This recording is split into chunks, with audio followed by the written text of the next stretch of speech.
सभी श्रोताओं का प्रेरणादायक कहानी में हार्दिक स्वागत, अभिनंदन।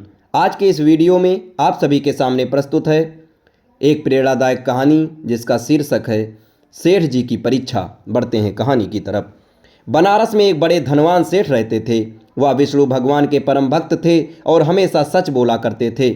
एक बार जब भगवान सेठ जी की प्रशंसा कर रहे थे, तभी माँ लक्ष्मी ने कहा, स्वामी, आप इस सेठ की इतनी प्रशंसा किया करते हैं, क्यों ना आज उसकी परीक्षा ली जाए और जाना जाए कि क्या वह सचमुच इसके लायक है या नहीं।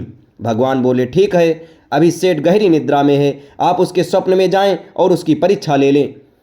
अगले ही क्षण सेठ जी को एक स्वप्न आया।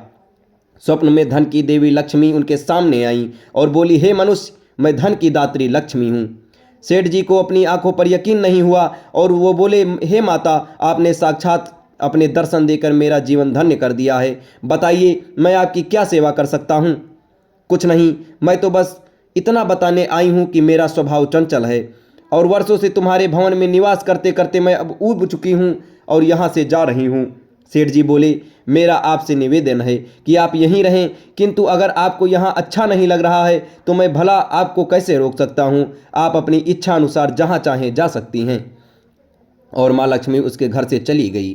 थोड़ी देर बाद वे रूप बदलकर पुनः सेठ के स्वप्न में यश के रूप में आई और बोली, सेठ, मुझे पहचान रहे हो।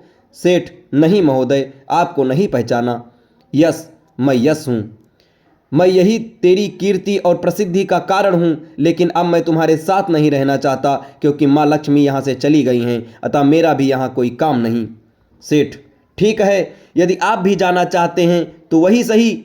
सेठ जी अभी भी स्वप्न में ही थे और उन्होंने देखा कि वह दरिद्र हो गए और धीरे धीरे उनके सारे रिश्तेदार व मित्र भी उनसे दूर हो गए हैं। यहाँ तक कि जो लोग उनका गुणगान किया करते थे वो भी अब बुराई करने लगे हैं। कुछ और समय बीतने पर माँ लक्ष्मी धर्म का रूप धारण कर पुनः सेठ के स्वप्न में आई और बोली, मैं धर्म हूँ माँ लक्ष्मी, और यश के जाने के बाद मैं भी इस दरिद्रता में तुम्हारा साथ नहीं दे सकता, मैं जा रहा हूँ। जैसी आपकी इच्छा, सेठ ने उत्तर दिया और धर्म भी वहाँ से चला गया। और कुछ और समय बीत जाने पर माँ लक्ष्मी सत्य के रूप में स्वप्न में प्रकट हुई और बोली, मैं सत्य हूँ।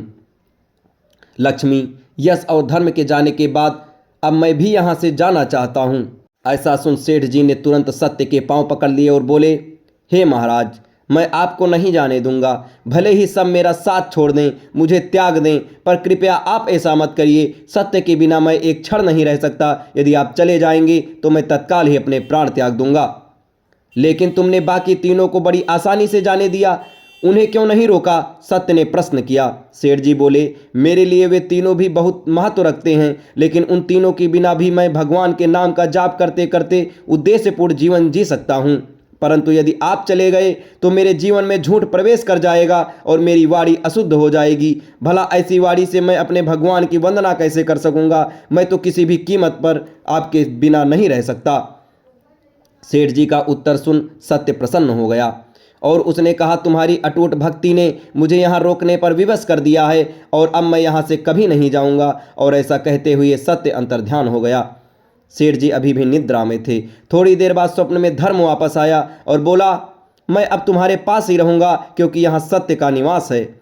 सेठ जी ने प्रसन्नतापूर्वक धर्म का स्वागत किया। उसके तुरंत बाद यश भी लौट आया और बोला, जहाँ सत्य और धर्म है वहाँ यश स्वतः ही आ जाता है, इसलिए अब मैं भी तुम्हारे साथ ही रहूँगा।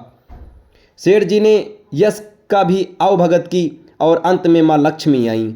उन्हें देखते ही सेठ जी नतमस्तक होकर बोले, हे देवी, क्या आप भी पुनः मुझ पर कृपा करेंगी? अवश्य, जहाँ सत्य, धर्म और यश हो वहाँ मेरा वास निश्चित है, माँ लक्ष्मी ने उत्तर दिया। ये सुनते ही सेठ जी की नींद खुल गई। उन्हें यह सब स्वप्न लगा, पर वास्तविकता में वह एक कड़ी परीक्षा से उत्तीर्ण होकर निकले थे। दोस्तों, हमें भी हमेशा याद रखना चाहिए कि जहाँ सत्य का निवास होता है वहाँ यश, धर्म और लक्ष्मी का निवास स्वतः ही हो जाता है। सत्य है तो सिद्धि, प्रसिद्धि और समृद्धि तीनों आपके पास रहेगी। दोस्तों, ये कहानी आपको कैसी लगी कमेंट बॉक्स में ज़रूर बताएं और हमारे चैनल के साथ ऐसी ही ढेर सारी कहानियों के लिए जुड़े रहें। धन्यवाद।